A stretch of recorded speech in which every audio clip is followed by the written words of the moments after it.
Vocês já ouviram falar de um livro que chama Artful Making? Que é do Lee Devin, e eu sempre esqueço o outro autor do livro. Se vocês não ouviram falar, procurem esse livro, esse é um dos melhores livros que existem no mundo, tá? Para desenvolvedores. E o que é muito legal dele é que ele fala sobre... Ele não fala sobre desenvolvimento, basicamente. Ele até usa como exemplo, mas o objetivo dele não é desenvolvimento, são trabalhos criativos. Trabalhos que precisam de criatividade para seguir em frente. E eu li esse livro e eu tive a chance de fazer um curso com o autor do livro, que é o Lee Devin.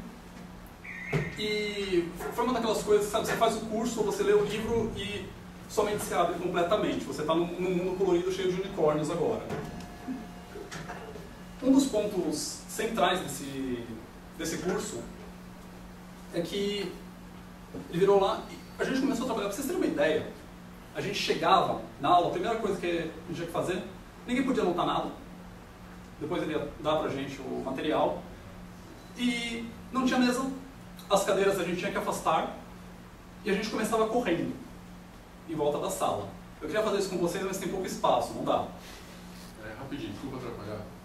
Alguém está com um carro no estacionamento, precisa fechar lá, o cara ele fecha às 9, aí precisa só liberar para fechar o carro lá fora.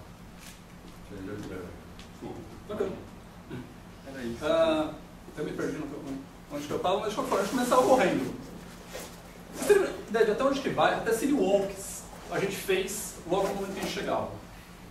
Quem sabe City Walk do Monty Python? Eu não vou fazer um exemplo aqui porque isso vai pro ar, senão eu faria. Tá? Eu sei Não, que é, depois cara, eu mostro. perdeu foco. Corta depois. Perdeu foco. Pode usar, sim. Você que vai editar o vídeo. Deixa que eu edito. É engraçado. Enfim, Cara, é uma coisa engraçada, você se sente envergonhado muito mais do que eu estou me sentindo agora. É que você não tá fazendo. Faz aí, João. Vai, João. Não sei, deixa eu tentar lembrar um do Monty Python. Eu vou precisar de mais tempo para uma palestra, então, né? Eu achei um engraçado do Monty Python que era alguma coisa assim. Ele jogava o pé, puxava e se puxava o corpo. Daí ele girava, dava outro passo em diagonal. Era uma coisa torta. E a gente fazia isso. Por que raios a gente fazia isso? O treinamento não tinha nada a ver com o desenvolvimento de software inicialmente. Era praticamente uma aula de teatro. E a gente fazia isso... Enquanto a gente estava fazendo, era o momento que estava começando a ser construído um ambiente que a gente tinha coragem de errar. Notaram isso? Imagina, você chegou lá, você está com 8 estranhos, fazendo coisas esdrúxulas.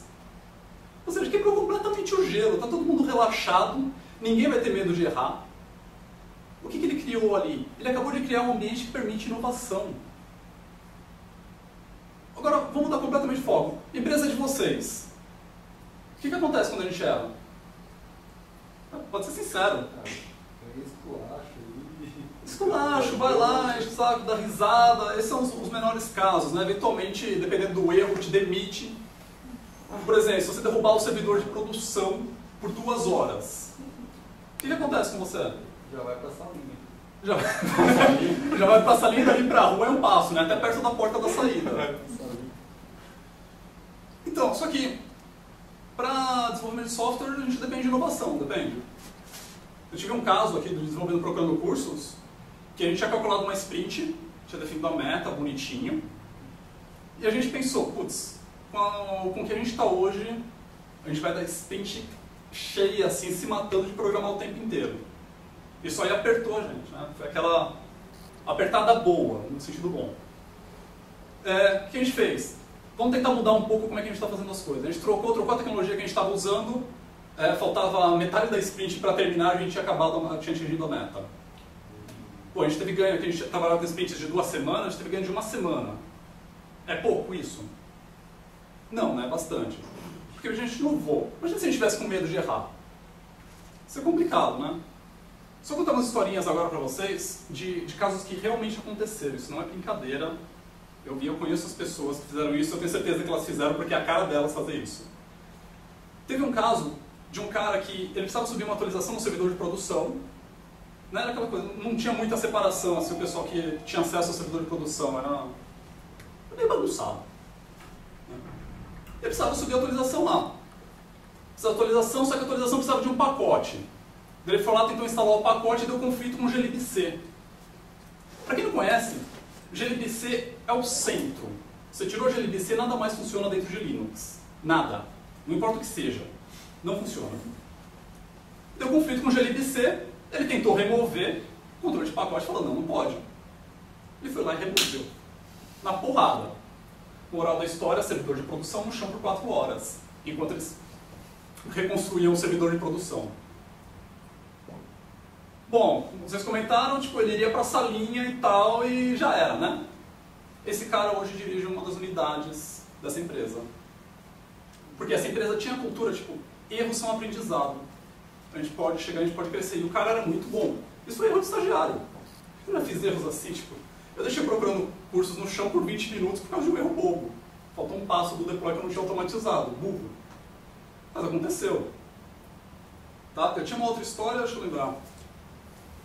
Ah, essa aqui é mais legal.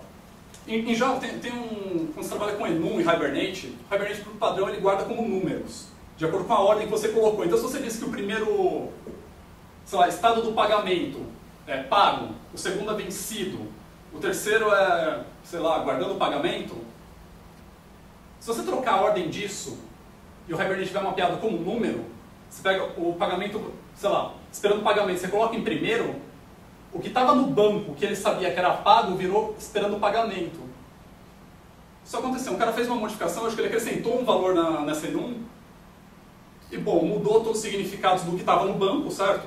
Que era 0, passou a ser 1, não fez script de migração. O que aconteceu? Uma porrada de gente recebeu o boleto de cobrança.